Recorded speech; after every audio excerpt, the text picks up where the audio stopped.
rapport aussi indique que des sources de croissance commencent à s'essouffler, notamment la croissance du secteur public qui nécessite donc une contribution plus importante du secteur privé.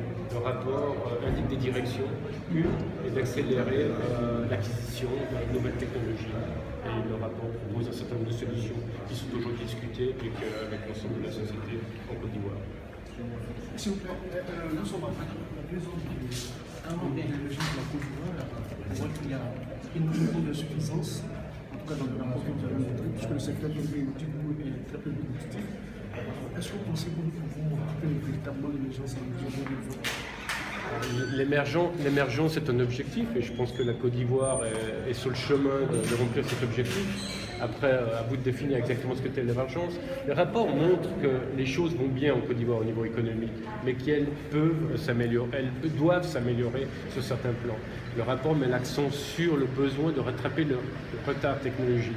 Ce retard existe dans presque tous les pays africains et nous proposons un certain nombre de solutions, de portes de sortie, pour être discutées en fait. Le rapport ne cherche pas ne donne pas des recommandations, mais plutôt des pistes pour être discutées avec l'ensemble de la société ivoirienne. Monsieur Jacques, le gouvernement avait annoncé la dématérialisation des procédures administratives il y a 2 ans de cela. Ça veut dire que ce projet n'a pas eu d'impact en réalité sur la Côte d'Ivoire?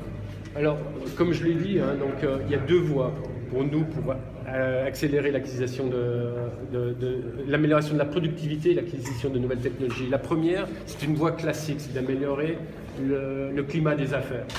Donc c'est ce que vous mentionnez, simplifier les procédures administratives, simplifier la fiscalité, avoir des institutions plus fortes. Je pense que la Côte d'Ivoire est dans la bonne direction. D'ailleurs, dans l'évaluation annuelle de la banque, les choses s'améliorent chaque année. Maintenant, il reste encore du chemin, puisque la Côte d'Ivoire est encore loin des pays les plus performants d'Afrique, comme l'île Maurice ou le Rwanda. Mais en même temps, cette voie classique prend du temps pour répercuter sur les décisions des entrepreneurs et des entreprises. Nous suggérons que cette voie peut accélérer par une ouverture vers l'extérieur, une ouverture intelligente bien sûr. Une ouverture intelligente, ça veut dire quoi? Ça veut dire, se privilégier les secteurs où la Côte d'Ivoire a un avantage comparatif, et deuxièmement, accompagner cette ouverture avec une formation accrue des compétences locales. L'un pas sans l'autre. Donc les 2 choses sont complémentaires. Et la troisième chose que nous mettons en avant, il a besoin de développer aussi le réseau de connectivité, à la fois de transport et aussi virtuel, de communication, pour accélérer l'échange-d'idées. Alors vous avez dit qu'au niveau du système financier, dans le rapport, il y a une progression des fonds propres. Puis il y a au niveau de l'inclusion financière, vous avez parlé d'une modification un peu du mobile money. Est-ce que vous pouvez revenir sur cet aspect? Bon, ça c'était le rapport, le 3e rapport sur la situation économique, il y a 18 mois. J'ai vu. Ouais, donc, je ne crois pas qu'on en parle dans celui de cette année.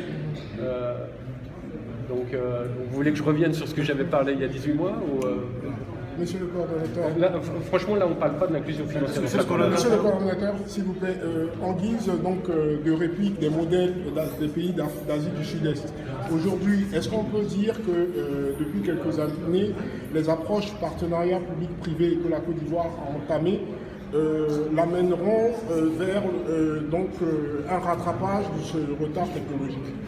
Alors je pense que oui, je pense que la démarche est bonne. Donc attirons des investisseurs étrangers, alors pas seulement étrangers, mais attirons des entreprises de pointe pour pouvoir acquérir de nouvelles technologies. Donc je pense que la démarche est bonne. Maintenant, où elle doit être approfondie, c'est dans l'échange de transferts. Donc que ces compagnies donnent encore plus de transferts aux entreprises locales et à la main-d'œuvre locale. Cela passe par des formations, cela passe par des échanges de patentes ou de différentes choses. Donc là-dessus, je pense qu'il y a encore du progrès à faire. Mais plusieurs initiatives ont été prises par le gouvernement. Monsieur Maurice, votre commentaire un peu sur la parole entre le secteur privé ivoirien